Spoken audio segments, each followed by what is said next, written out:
if he's all powerful and omnipotent and omnipresent and all that, he should be able to find a way to reveal himself to us in a consistent way. Do they not believe in like for example Jesus like coming to reveal himself? Maybe the account of the 500 people, for example, maybe that was made up. Maybe they just lied about that, or someone lied down the line of the telephone game, or it got exaggerated or something.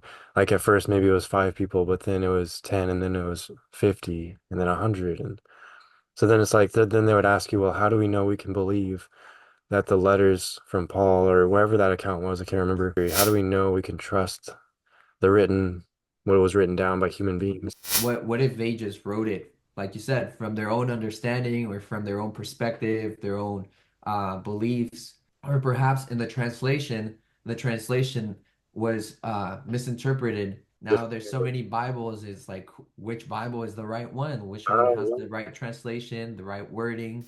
If evolution is true with the fine gradations in between each species through natural selection, then all living things then must have come from a single cell, which must have come from some simpler life form, whether DNA, RNA, or something else, which Darwin had proposed was in like a pool of liquids.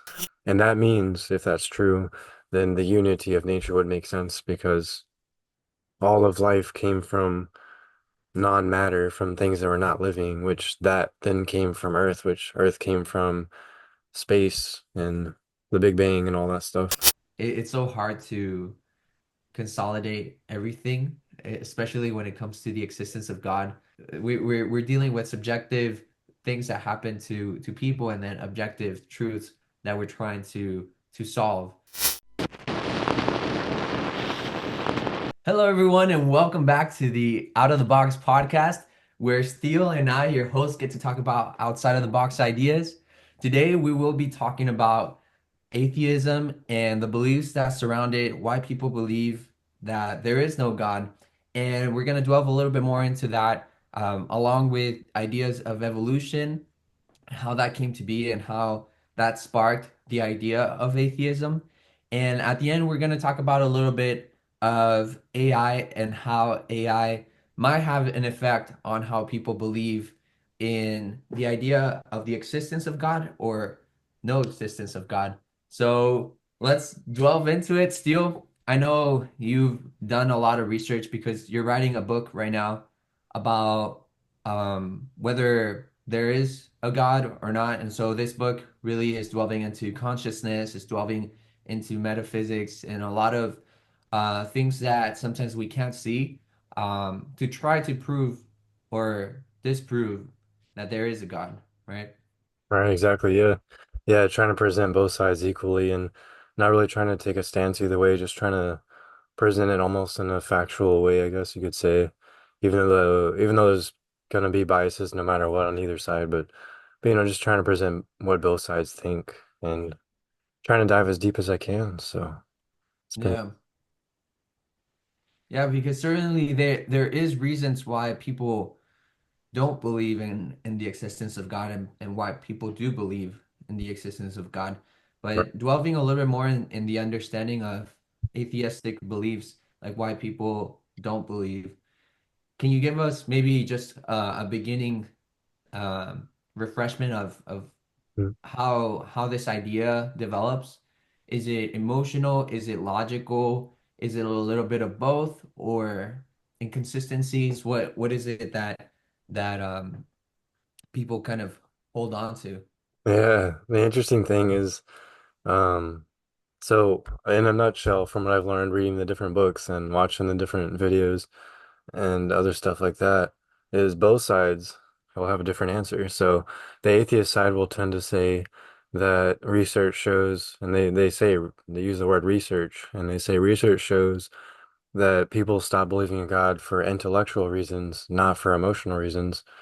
And then on the Christian side, some Christian apologists will say, no, people stop believing in God for emotional reasons, not for intellectual reasons, and that they'll try to make it look like intellectual reasons, when in reality, when you dig deeper, they'll eventually admit or reveal that it's actually an emotional reason that they stop believing. So it's like both sides say different things, you know. Atheist Mm, side says stop believing because of intellectual reasons. Christian side says for emotional reasons. So, mm. That's very interesting. Because there is a negative connotation, I guess, around why in regards to emotions, right? Like mm, saying that emotions are whimsical or perhaps immature and therefore do not have a stance in in the belief of something as big as God, right? And that it has to be more of an intellectual response.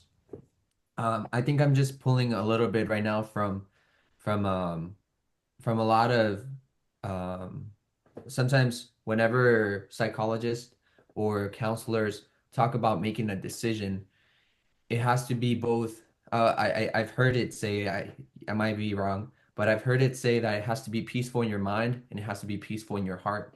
mm, So perhaps we when we're talking about the belief of God and saying that yes, some people see it more as an emotional and some people see it more as an intellectual, perhaps it's a little bit of both, right? Because there's a lot of things that our mind won't be able to understand, and so we have to rely on our heart or the emotions, the things that we can't see to find the missing piece, right? The unknown can only be put to peace or to rest with sometimes things that are not logical. Um, because I'm sure a lot of metaphysical subjects can run into walls that seem like there's no other side of it, but perhaps it's just a wall and we can't see the other side that continues. mm. Um, I think, yeah, I think it could be both as well. I think people can stop believing for intellectual and emotional reasons. I think it could be either or, and I think sometimes it could be a mixture of both. And I think often, more often than not, it seems to be the case that people avoid their emotions because society kind of conditions us to push our emotions down, to pretend like they're not there or to hide them, conceal them because there's a little bit of stigma with emotions. And I think that's what may lead people to not realize that they're not believing for emotional reasons, or maybe they just want to portray themselves that they stop believing for intellectual reasons because it just looks better than emotional. Because if I were to go to someone and say I stop believing in God because of emotional reasons, then I'm going to be thinking in my mind that they're not going to see me in a very positive light, and they're probably not going yeah. to be very convinced either. Does that make sense?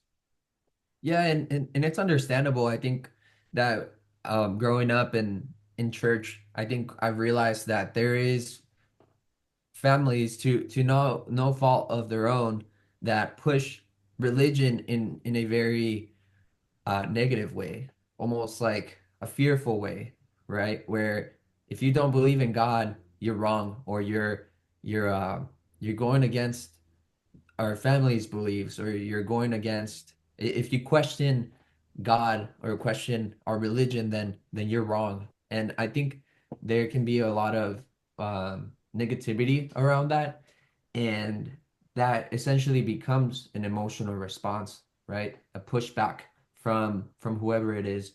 Yeah, And and I think also like the relationship that we have with our parents, I think that can affect also how we see these godly figures, right? God and the saints or stuff like that. I think people can have a wrong perspective, right?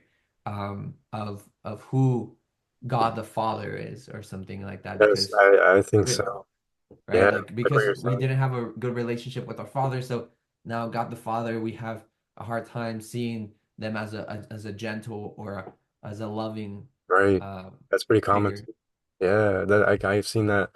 I've heard about that where if someone has a negative view of their dad, or if their dad dies, then they subconsciously have a negative view about God because they subconsciously see God as the father of the universe. And but also what you said earlier too, I think makes sense that when families, like you said, no, through no fault of their own, just way people are raised and traditions, not even realizing maybe they're coming off that way, maybe coming off too hard with religion, and people not realizing how it affects, their children or something like that. And so then their children develop this negative idea or feeling about God, probably more of a feeling actually. They develop a negative feeling about God because they're being pressured to believe, or else they'll be ostracized. And so I think, yeah, I can see how that ties together actually, and makes them have an emotional reason to not believe. Mm, yeah. I think that's interesting.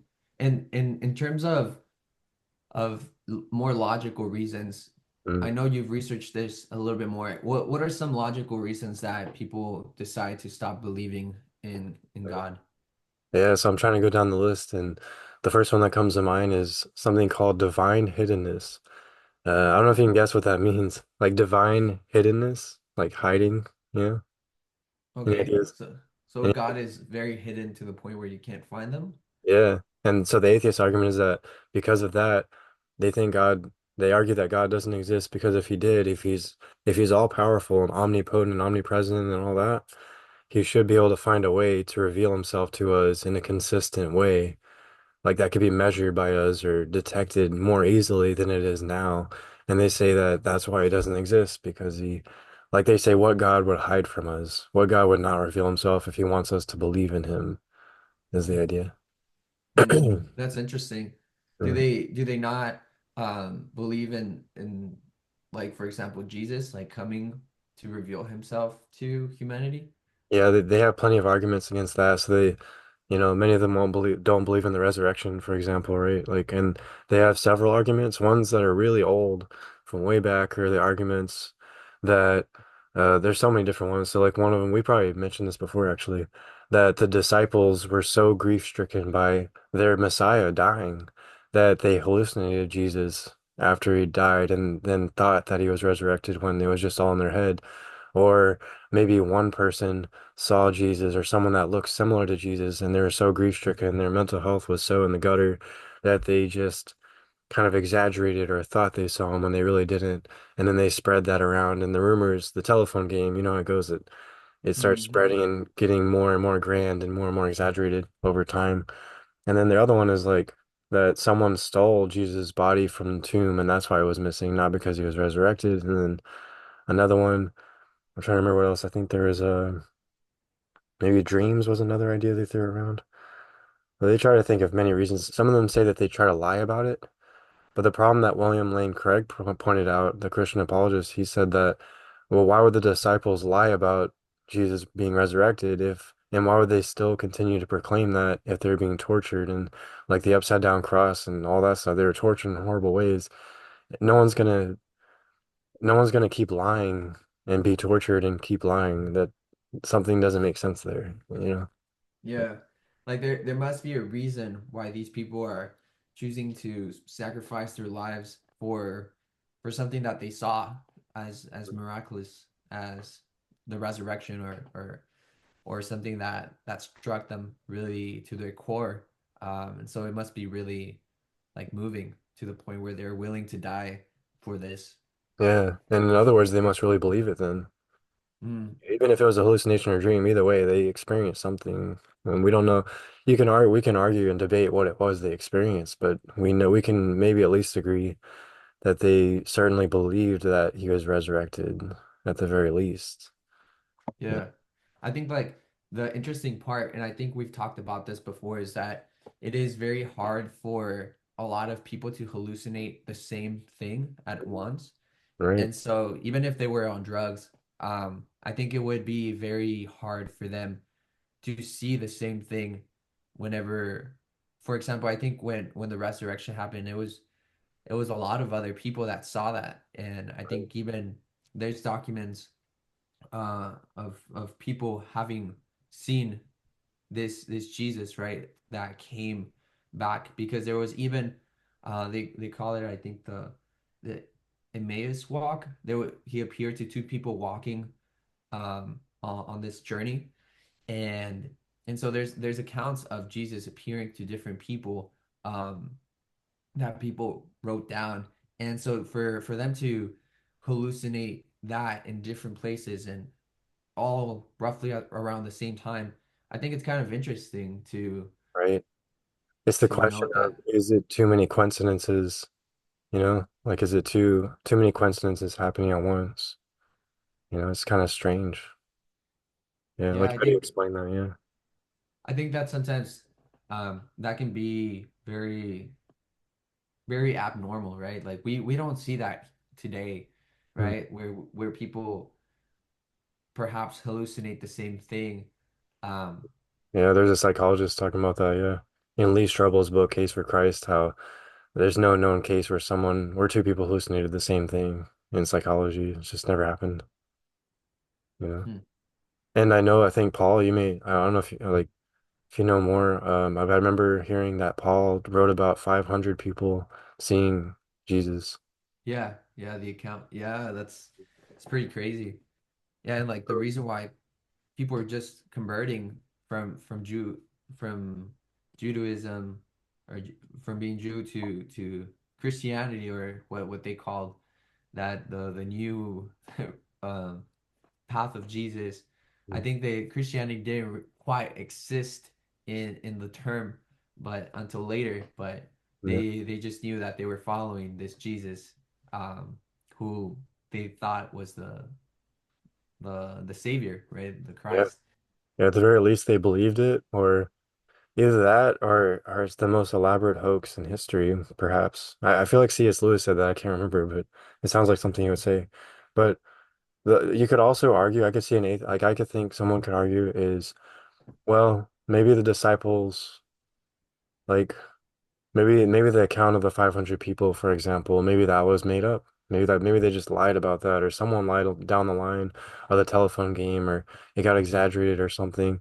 Like at first, maybe it was five people, but then it was 10, and then it was 50, and then 100, and so then it's like then they would ask you, well, how do we know we can believe that the letters from Paul or wherever that account was, I can't remember, that it was written down in history? How do we know we can trust the written what was written down by human beings? How can we know they weren't making it up or they weren't misled into believing something that wasn't true? I think that's what the atheists would say. Yeah, yeah, because I understand that, for example, the Bible, they say that it was written by divine providence, right, through the Holy Spirit. So I could definitely see somebody on the opposite side saying like, hey, well, what if they just wrote it, like you said, from their own understanding or from their own perspective, their own beliefs, um, or perhaps in the translation was misinterpreted and was written incorrectly. I'm sure like there's a lot of scholars that have gone in and seen the original writings to be able to translate better. But I think somebody could go in and say, hey, like, what if there was a mistranslation?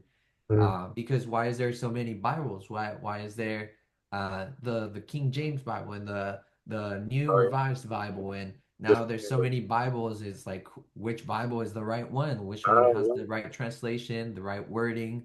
yeah, you're getting But into another one of the atheist arguments, which in a nutshell is like, well, if there's so many different interpretations, translations too, there's so many translations of the Bible and interpretations of what to believe as a Christian, then they say that also questions whether we can even trust or believe in Christianity if it's not consistent, or if there's so many different views or translations. Yeah.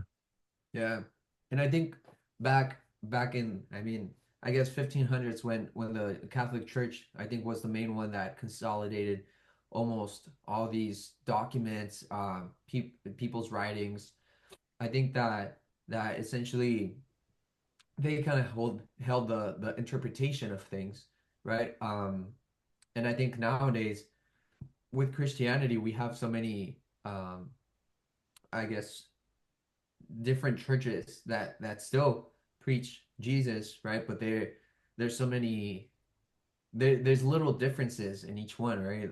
One of them might believe in a more like loving God, and another Christian church might be more of a judgmental God, right? And it's really interesting why those, and I can see why those people who grow up in churches like that might be confused to say like, well, why does my God believe? in judgment, right? I'm a Christian, but her Christian God, her Jesus is more of a loving God. Exactly. And Yeah. so I can start seeing why there's like contradictions Mm. in in the way that people teach the like about Jesus and about God, because I think like what's interesting about Catholicism, which is in essentially the meaning of Catholicism is universal. They they have both, you know, the Bible and the church, right? So the church is the way that they filter a perspective interpretation, and which leads from the Bible. And so it's the Bible, the church, the Bible, the church. And so there's this ongoing circle that's feeding from both sides to understand better the Bible, and the Bible helps understand the church. And because the Bible essentially was a compilation of different books that were put together, the Bible wasn't written just completely Right. from the start to the finish by one person. So I think I think there is some Christian churches that solely focus on the Bible. Um, Right. Solo and scripture. Yeah. yeah, it's the sola scriptura idea, and I think that that can be can essentially have some flaws, because if your sola scriptura understanding and my sola scriptura can be different, there's gonna be a quarrel there, right? Right. There's gonna be friction. But if we have a third party, right, the church, that essentially tells both of us, hey, this is the interpretation of this Bible verse, Right. then both of us can say, okay, well, I thought it was this, you thought it was that, but actually it's C, right? Yeah. And then And one so, say like, well, why should we trust the church would be the response. Or yeah, no, we can trust any interpretation by a human being is the other that's one. true. Yeah, I think that that comes down to people who study this, right? Because Yeah. I think we can question any field, right? Like, well, psychology, science, mathematics. Like, I think like mathematics, for example, is a very logical field, but we can question, and I think like A plus B equals C, right? Most of the time, but you wouldn't say A plus B equals um 4, right? Right. Or you know, like Yeah. you Yeah. can change the equation, but I think those are very like gives you a quick response. It's a logical response. But I think in terms of like humanities, like the fields of humanity, there can be a lot of a lot of leeway with things, right? In perspective, interpretation. More wiggle Uh, room. I think that yeah, the cool thing about science is that science is definitely one of those fields where it's constantly revising itself and questioning itself. Some of the main goals of science is to falsify their hypotheses and look for alternatives and to constantly revise their hypotheses. And I think that's where scientists would say, and atheists who adhere to that or agree with it would say that, well, the problem with the church in that case, by comparison, is that the church expects people to, they would probably say blindly follow what the church teaches in their interpretation, whereas science doesn't make some scientists may come off like as blindly follow, don't get me wrong. But then I think what their underlying thing is what the real scientists are trying, like the real science idea is trying to do, is that they're trying to teach to revise and be open to questioning everything and open into revising what you believe about science and revising the hypothesis and all that. Whereas the church maybe is more rigid and not open to revising what it believes. And maybe that's where the conflict comes in between atheists and church, I think. Because if they're on the side of, if the ones that are on the side of the science, then they're going to be more for flexibility and trying to re-understand things. And they're going to view the church as a threat to that. And I think that's why there's conflict. yeah, it's a belief, right? Especially with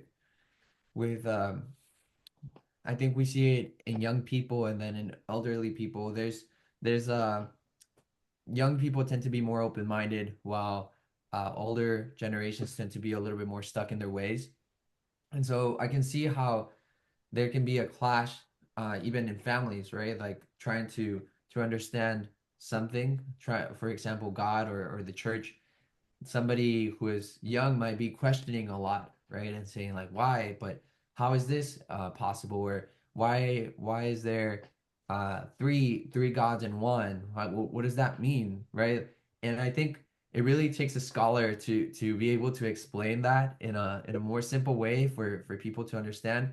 But I think sometimes parents are not fully equipped to answer the vast extents of questions that kids might have. And I think if there's a flaw in any of these questions, the kid might develop um, a loose understanding of who God is or what the church is, and might fall out of believing just because they were not able to get their questions fulfilled or answered Right. by And I think someone. unfortunately, yeah, that's frustrating because then people feel like they can't find answers or they feel like there's no answers when there might actually be an answer. Yeah. And I think sometimes it's like the parent couldn't find somebody to answer that question for them as well. And so they just kind of it's a generational thing that they pass down that that unanswered question to their kid, and their kid asks them, and perhaps the parent answers with negativity. It's like, Yeah. and the kid I, doesn't even know that perhaps their grandfather was the one that also got angry at their father for having asked that question, and now they're getting angry at their child. And so perhaps it's a generational thing that has happened. yeah, and some of those So responses might come from a place of defensiveness or annoyance, the wrong yeah, time, or just being feeling insecure or threatened because they can't answer the question. So now they're scared of it, and so they're trying to avoid it, and it comes off as angry or fearful. yeah, exactly. But I mean, there's Because other ones too. I mean, there's plenty of other atheist arguments. I'm trying to. There's definitely the problem of evil one, which we've probably talked about before, I think. mhm, Like, if there's so much evil and suffering in the world, why would God allow it if he's good and if he can control everything? And then the problem of free will versus determinate, or free will versus God's foreknowledge. If we have free will, then, and God can also see the future for all of time, how can we have free will then? It should be predetermined if he can see the future. And then the problems of like, there's a lot of moral problems they point out in the Bible. Like, some of them will claim that the Bible endorses slavery and that it doesn't mhm, condone certain things that are really bad, and they even try to claim that the first part of the Ten Commandments is very narcissistic of God, to not have God, any gods before him. And they point out the jealous nature of God in the Old Testament. The Great Flood is a big one they like to jump onto. And then the biggest one is the Canaanites, the slaughter of the Canaanites, I think. I always get that one mixed up.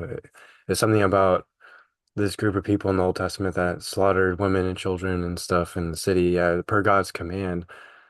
So they point mhm. out a lot of, they're trying to point out how God is in the Old Testament mostly.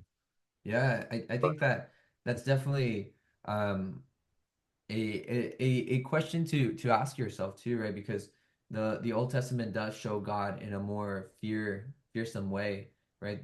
And I think to fear God as they explain it nowadays, it's not a bad thing, right? It's not a bad thing to have a fear of God, right?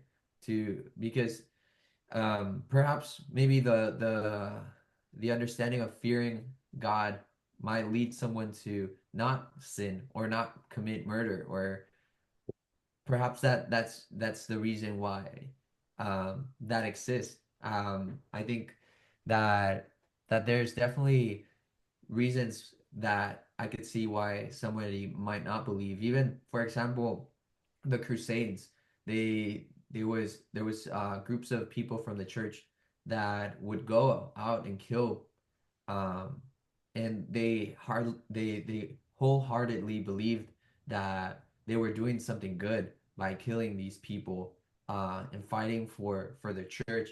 Or in the Old Testament, when, for example, Moses was raising his hands, and whenever he was raising his hands, the his people would be winning in the war. But whenever his hands would go down, that they would start losing, and so they had two people hold his hands up all the time so that they would win the war. Mm, And so when we come to ideas of like that, like that God will win the war, um, I think nowadays I hear more of the church talked about as more like internal battles rather than actual battles that spiritual war. yeah, more of a spiritual war rather than an actual war with human beings. Because I think that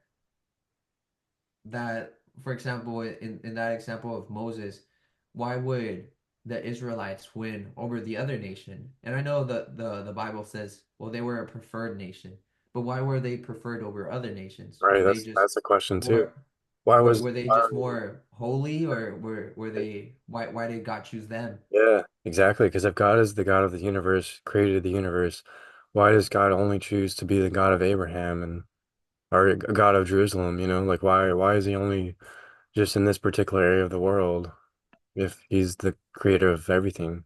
That's a question right there. Yeah.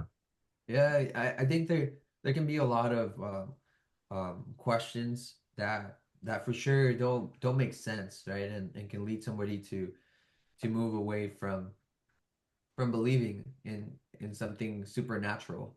I think the I think one of the things that you mentioned at the beginning, where it was like, why doesn't God present himself?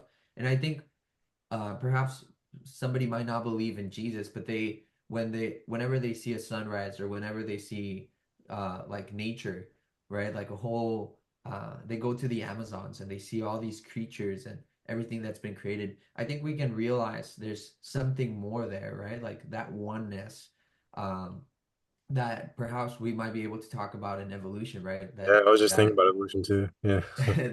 that perhaps there's something more that unites us, right? That perhaps a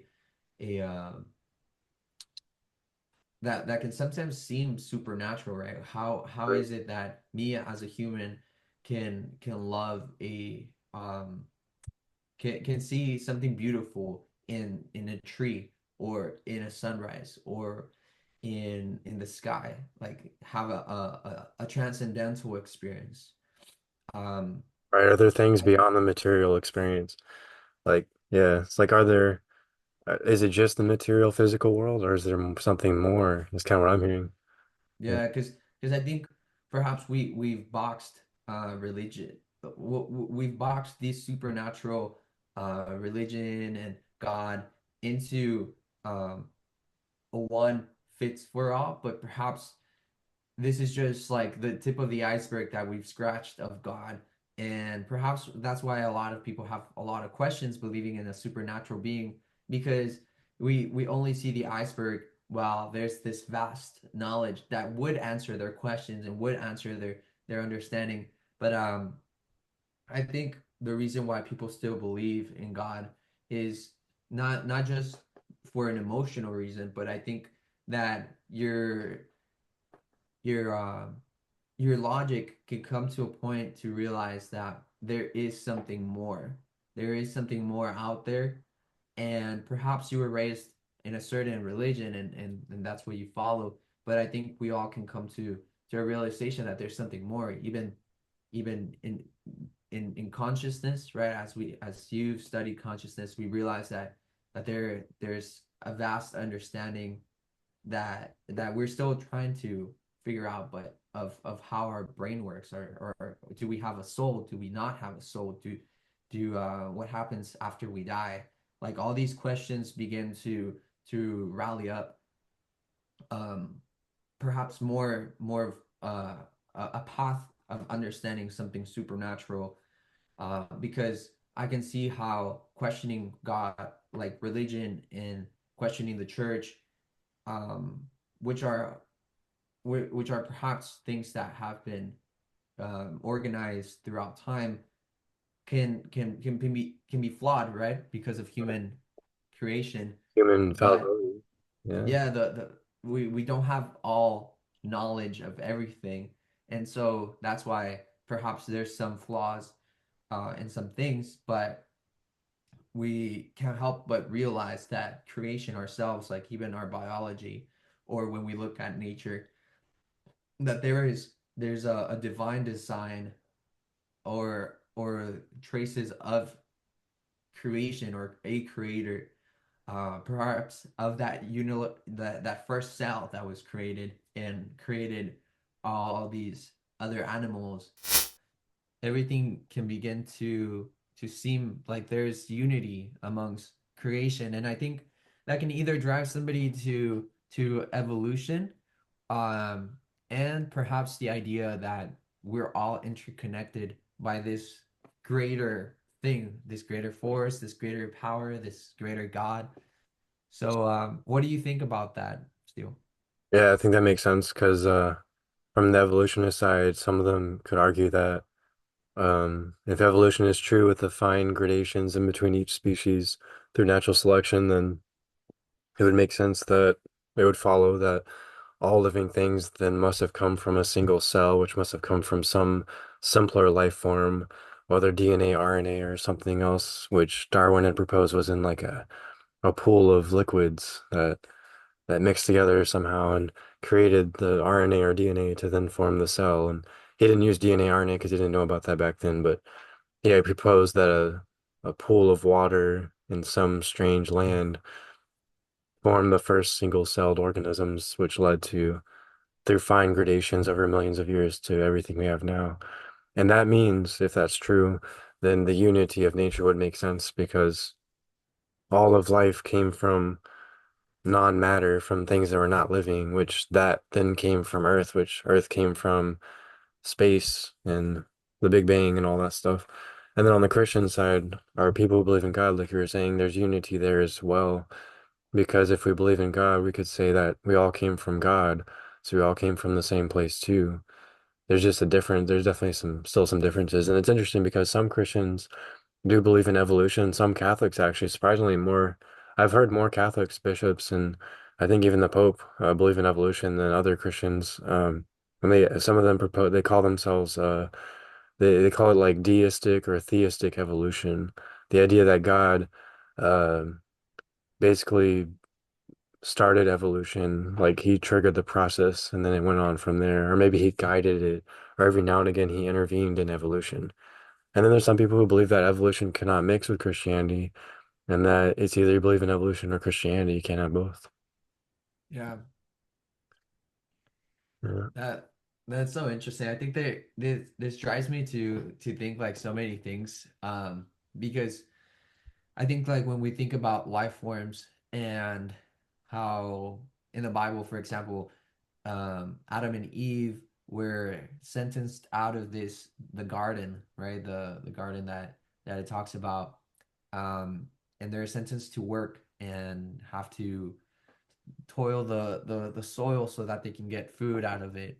Um, I think it's interesting. I mean, it makes you kind of just I don't want to go off topic, but I think I had a moment where I Right. know we were talking about aliens the other day, Oh yeah. and it's like, what if there was another life form that created us, Yeah. perhaps in they themselves created through birth, or perhaps they just created us like out of Yeah.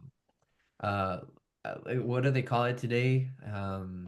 Clones, like cloning or Oh yeah. something. They Oh dropped yeah. us off here at a planet that was habitable, Well, and it's funny told. because it's funny they bring that up because it ties in pretty well because one of the funny things is that in the past some scientists have actually been some people would say they're desperate to find some explanation for the origin of life because they still haven't been able to find it all this time since the 80s, 70s or somewhere around there.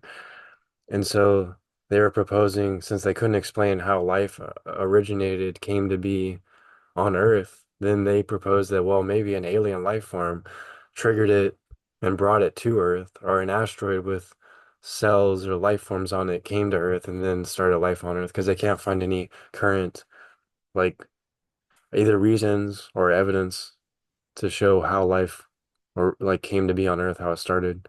you know. Yeah. But they'd rather I believe in guess aliens than God to start it, you know.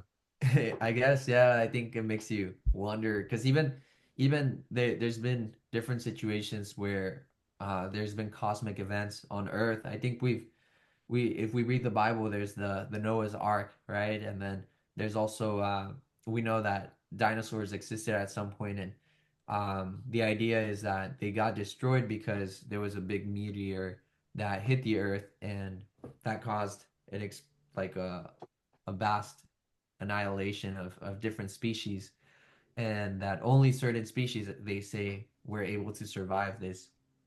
But it just kind of makes you wonder, like, how is it that all these creatures existed, and perhaps sometimes you go into these videos, right, and you see like this huge shark that lives in the ocean or Yeah, stuff like that. How do these organisms come to exist, and was this yeah. part of God's plan? Like, why is there such a huge creature that lives in the ocean?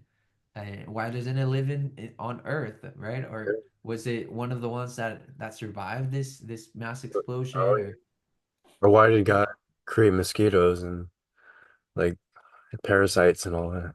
That's a question too. yeah, I think that is like a question. Like, why is there so many creatures, right? Like, did we need to have all these creatures around us to create like a surviving ecosystem for some reason? Or That's what um, some will say, yeah. Some would argue that some of the Christian apologists or Christians who are scientists and biologists would say that the complexity, that nature is more complicated than we realize. I think it was from Lee Strobel's book, Case for a Creator. They were talking about one of the interviews, how nature is very symbiotic and interwoven to the degree that if you take one thing out, then it doesn't quite work or function the correct way, or it falls apart. Like even organisms in an environment, it's like balanced a certain way. One organism might seem like it's unnecessary, but then you study it closer and you realize it actually helps another organism in the environment and vice versa. And then it's like the more you study it, the more you realize all these things do have a reason for existing because they help each other in a way. But I mean, that could work for evolution or Christianity. Evolution would just say natural selection made it that way because natural selection favors the things that benefit most, and then the offspring are not produced, the ones that are not benefiting or not, you know, surviving, you know. So, but Christianity, you could say, well, God created it this way because it has to be balanced, and he was very meticulous in designing it that way. So either way, I mean, yeah, I guess you could see both sides of the coin like that, hey, what or do you the think? same coin. Yeah, Yeah, I think it definitely gives you um, more an idea that there is different perspectives of seeing the same thing, right? I think we even see that just on regular um, examples, like how many legs does this elephant have, right? I don't know if you've ever seen that oh, I think optical I've heard, yeah. illusion. Oh, yeah, I've seen that, yeah. But it's like you see the elephant and you know that an elephant has four legs, but then you see that it has six legs, right? But somebody else sees five legs. And so I think that we're all seeing the same thing, but just we might be seeing it in different ways. Um I think that's why there is such a uh it's so hard to consolidate everything, especially when it comes to the existence of God, Right. because there's so many personal experiences, and also there's so many uh, objective truths, right? So it's like, okay, so it's we're dealing with subjective things that happen to people, and then objective truths that we're trying to solve. And so when you put these two together, I think that's essentially where the mind and the heart, right? What we were talking about earlier, the mind and the heart have to be uh it, together in order to come up with solutions. Um, I think it's just it's sometimes hard to wrap my head around, Like, how do you but find That's how I feel. It's like, how do you, I have been finding myself in a a roller coaster going back and forth between atheism and Christianity in this study, this deep dive into studying the atheist side and the Christian side. And it's like there's some moments, and I know a lot of Christians who go through these moments of doubt. I think it's actually quite normal for Christians to doubt their faith. It's just I think it's maybe not well known, and people assume that people don't doubt, but I've known plenty of Christians, some more religious than me, that have also had doubts from time to time, but they maintain their belief through faith. But all that to say is that I find myself like, oh, that atheist argument actually makes sense. Like maybe it's true. And then I go back, like to Lee Strobel, one of his books, for example, as I'm reading those. And then I'm like, well, actually, that's a pretty good defense or a good argument against atheism. That makes sense too. And so I see it's confusing. Like I think like what you were saying earlier makes me think about that, where I'm like, it is confusing because both sides sometimes they sound like they're both right. Or some side they both are seem very convincing at the same time. And you're like, well, which one, how do I know which one's true? How can I figure out which one is right? Because they both Yeah. sound like they're right sometimes. Yeah, and I think it's kind of hard, like hard decision. These are hard decisions to make for oneself because they're monumental decisions, right? Um, these are decisions that as a psychologist, right, you see these being part of your identity, part of who you are, how you act in the world. And so I think that it's not easy sometimes to make a decision, but you go off of what seems right in the moment, right? Like what makes more sense sometimes, or what perhaps what feels right, right? So it's it's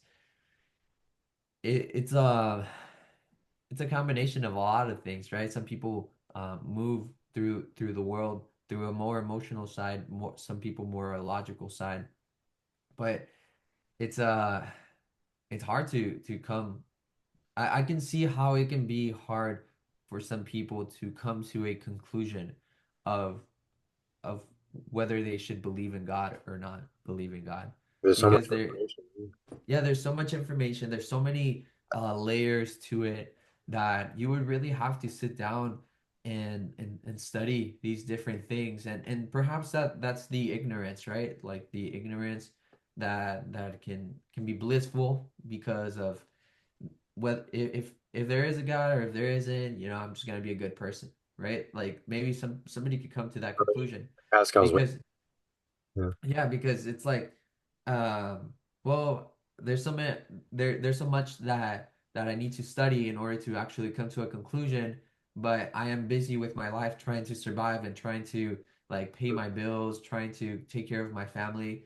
I don't have time to really sit down and learn about this. Yeah, most people, a lot of people don't have time to dive into the philosophical or scientific things such as these. It's very true. So they kind of have to make a choice sometimes based on faith, and I think that's okay. I don't think there's anything wrong with that, really. I mean, Yeah.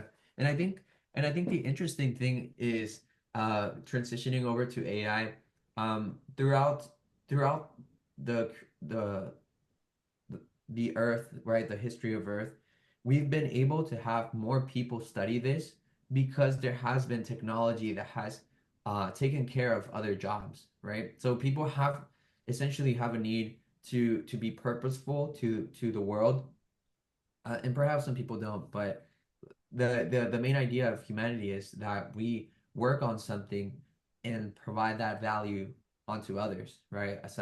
Like for example, you as a psychologist, you bring counseling to others. A plumber helps fix their people's pipes in their house whenever they have an issue. And so everyone decides to carry out a career not only to fulfill their needs to provide value, but it also because they need to provide for their family or themselves. And so what I'm trying to get at is that technology has brought us to a point right now in history where we are able to have people in universities, people to study these things, because now we don't need that many farm workers or that we don't need that many people to be doing more of the basic need activities because technology has taken over that. And so now transitioning over into AI, I think AI will also take away a lot of jobs, but I think that's not a bad thing, essentially. I think that's going to give people more an opportunity to have time in their hands. And with that time or without um, lots of, I guess, jobs, there's going to be other people that are going to be able to study these things. And so perhaps AI is not a bad thing in itself. It's perhaps going to open up an opportunity for other people to do more leisure activities and perhaps more opportunities to learn about these subjects, about God, about um, religion, right? And delve deeper, um, and perhaps even use AI itself to learn more about like this vast knowledge of God, right? Because AI essentially is pulling information from different sources, and perhaps somebody might go into AI and ask, well, is God real? And perhaps that might start a conversation with this technology that somebody might have not had the courage to go up to a priest or to go to a scholar or not have access to these types of people that can answer questions that they might be coming up with. And so perhaps AI might be a way to have that person through AI to talk to them. Um, Yeah, I've because seen. I know, because like nowadays, for example, uh, one of the interesting things that's happening in AI, specifically, let's say ChatGPT, is that you can actually create a chat GPT that responds to you in the way that, for example, Jordan Peterson would, Right. or that I don't know, a president responds to you, or an artist or a celebrity. So you can have AI become that person that responds back to you, and so you could create that yourself, and I think that's kind of mind-boggling. But if you just had a clean slate of ChatGPT AI, I think you could have some interesting information there. The only problem I think we talked about was that whether AI is biased to not only in its development, like if it was already created with a preset to believe Right. that, for My example, programmer. Yeah. yeah, programming that there is no God, so like the creators developed that, or perhaps they left it open for AI to figure it out, and perhaps AI already figured it out, or AI picks up on the way that you want to be responded to, and so it gives you a more biased response to yourself. Yeah. So I think Yeah. there's Either way could be different, biased. yeah, perhaps it could be biased. That's the question. Um, Yeah. so I think that's just something interesting to think about. And I've seen the AI, some of the other ones on Instagram. There's an AI philosopher, there's an AI biologist and physicist too. So it's kind of cool. Like you could like learn things probably from AI. They have AI Yeah. tutors, you know. So it's kind of interesting, yeah. Yeah, so we'll see what AI has to bring um into these topics. And I think I think that would be a good point to kind of leave the crowd, right? Cliffhanger. Yeah, like what will AI do to change the minds of people, specifically in the area of belief in greater power, right? Yeah. Keep an open question. I like it. Yeah. Yeah. Sounds good. Well, thank you guys for watching this podcast. If you liked it and you're here at the end, give us a thumbs up. Let us know what you thought about this podcast, whether you want to chip in on the comment section. We can happily respond to your questions. But until next time, we'll see you soon. Take care, guys.